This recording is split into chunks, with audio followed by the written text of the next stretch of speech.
మన్యంలో గిరిజన విద్యార్థుల మృత్యు ముహూర్తాలు కలకలం రేపుతున్నాయి.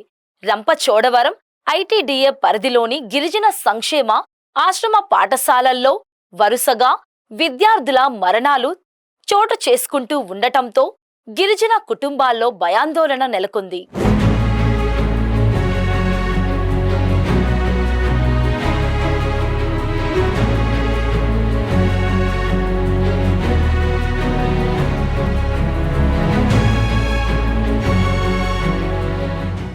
రంపచోడవరం ఐటీడీఏ పరిధిలో గిరిజన సంక్షేమ ఆశ్రమ వసతి గృహాల్లో విద్యార్థుల వరుస మరణాలతో మన్యంలో తీవ్ర కలకలం ఏర్పడింది.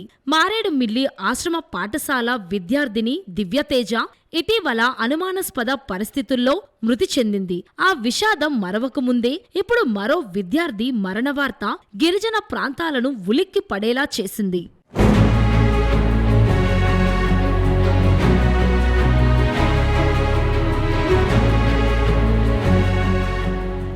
డ్రెస్ వేసి హాస్టల్లోకి వచ్చిందండి. హాస్టల్ బట్టలు మడత పెట్టుకుంటూ స్పృహ తప్పి పడిపోయిందండి.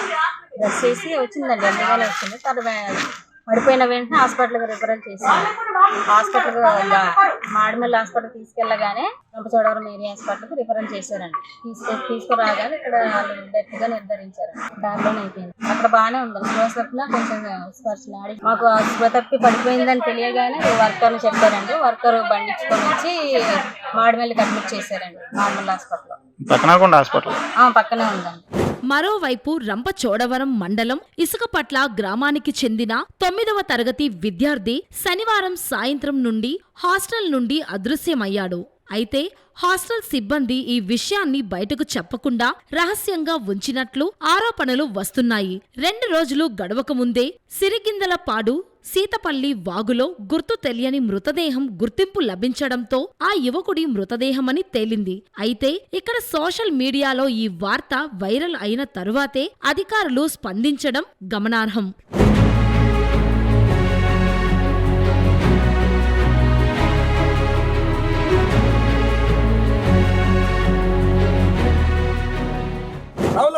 ట్రైబల్ డెవలప్మెంట్ ఏజెన్సీ చెప్పుకోవడానికి చిక్కుచేటు ఇవ్వడండి. ఒక ప్రాణం పోతే ఒక ట్రైబల్ విద్యార్థి తల్లిదండ్రులు ఎంత ఉద్రిక్తతో బాధపడుతూ ఉంటే, ఆయన జ్వరం వచ్చిన ఇంట్లో పడుకుంటే ఒక ఐఏఎస్ ఆఫీసర్ ఇంటి దగ్గర మీదేనా ఒక కలెక్టర్కి స్పందన లేదా ఏజెన్సీలో?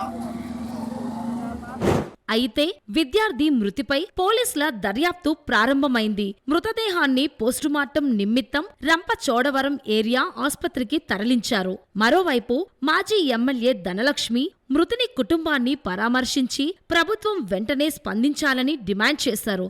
దీంతో గిరిజన సంఘాలు న్యాయం కోసం పోరుబాట పట్టాయి. 5 లక్షల నష్టపరిహారం, కుటుంబ సభ్యులలో ఒకరికి ఉద్యోగం ఇవ్వాలి, లేకపోతే మృతదేహాన్ని తరలించమని వారు నిరాకరించారు.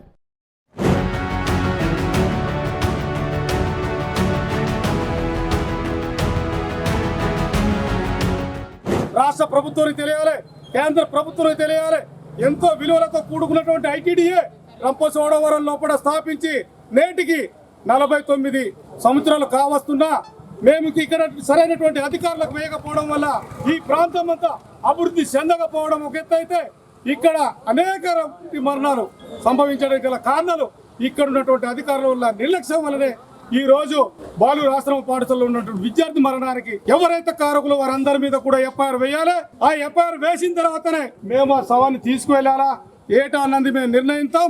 ఈ రోజు నిన్న నుంచి పోరాడితే ఇక్కడ పిఓ గారు గాని విద్యాశాఖ సంబంధించినటువంటి ఏటీడబ్ల్యూ గారు డీడీ గారు వచ్చినప్పటికి కూడా ఆయన 3,000 రూపాయలు 2,000 రూపాయలు ఏంటది ఇదా అంటే ఒక ఆదివాసీ విద్యార్థులు ఇక్కడ మరణిస్తే ఇదా న్యాయం? గనక పోలీసు వారు కూడా గుర్తు చేసుకోవాలి.